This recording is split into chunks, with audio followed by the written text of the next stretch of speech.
Yan, tikman natin.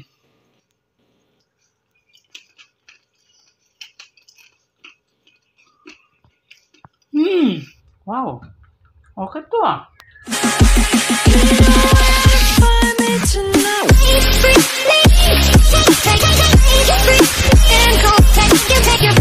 Yo mga kadeg, magandang araw sa ating lahat. Ayan, so may gagawin ulit tayo ngayon sa araw na to. No? Ayan, magulo pa yung bahay. Magulo yung bahay kasi yung mga kalat na yan ay dadalhin ko sa Zambales mga kadeg dahil bibiyahin nga tayo bukas, no? Kung matutuloy tayo bukas, bibiyahin na po tayo papuntang Zambales.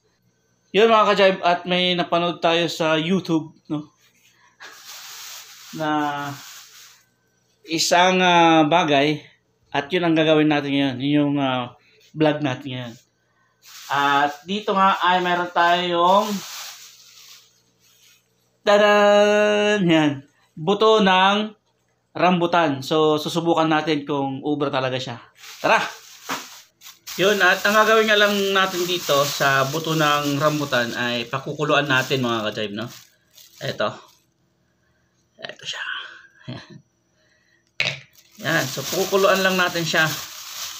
Then pag napakuluan na, tatanggalin natin yung mga parang balat-balat niya, yan. Tatanggalin natin yan mga ka-jive. And then saka natin ipra-fry, no? Prituhin natin, parang mani lang, ganun. Yan na nga mga ka-jive, at sinalang na natin, no? Yan. Kunti lang naman to. Pakukuluan lang natin kunti. Tapos tatanggalin natin yung mga balat-balat niyan. Then saka natin ipriprito.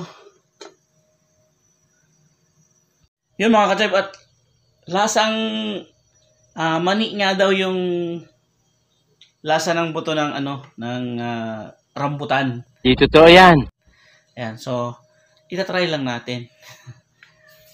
Yan, so habang hinintay natin kumulo yun,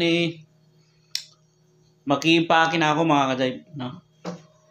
Pero hindi ko na siya ipakikita sa iyo paano ako mag-impake. Ayan, ayan, at para prepare na tayo bukas, no? Ikakarga na lang natin mamayang gabi. And then bukas ng umaga kasi yung plano ko na biyahe. So depende pa yon sa sasabihin ng ng kuya ko, kasi pupunta rin sila sa Bigan. So tingnan natin kung baka sasabay na lang ako sa kanila or makikipag-convoy ako sa kanila. Yan, pauwi ng Zambales. So, yan, tara. Mag-i-impake muna ako mga ka-jive. Ito na siya mga ka-jive. Binabalatan na natin, no? Yan. Pag nabalatan, ganito na yung tsura niya. Sana maputi yan. Kaya lang matagal ko siyang matagalan bago siya naluto. Yan, no? Yan, ganito lang yung pagbalat dyan mga ka-jive. Tanggalin mo lang to. Yan. Yan lang siya. Tapos makikita mo na yung laman. Yan. Ganyan lang yung tatanggalin mo dyan. Yun mga ka-jive. Piniprito na natin. Ayan Yan, prituhin lang natin konti ito. At hanguin na din natin. Baka masunog. Yan, ganyan lang. Para ka lang nagpiprito ng mani. Mga ka-jive.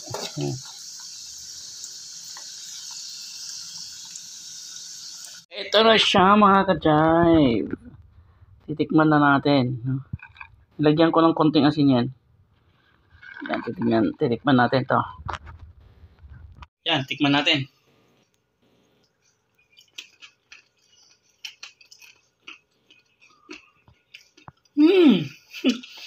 Lasang mani nga. Wow. Okay to ah. Yan mga ka-jive. Hindi na masasayang yung mga buto ng rambutan ninyo pag bumili kayo. No? Pati pala yung buto ng rambutan nakakain. So, yan. Masarap siya. Yan, so legit yung napanood ko sa YouTube. So, sinubukan ko lang din mga ka-jive. Yan, subukan nyo din pag mayroon po kayong ano dyan, buto ng rambutan. I-try nyo po para patikman nyo din. Yan, so, yan, maraming salamat. Hanggang dito na lang. Bye-bye.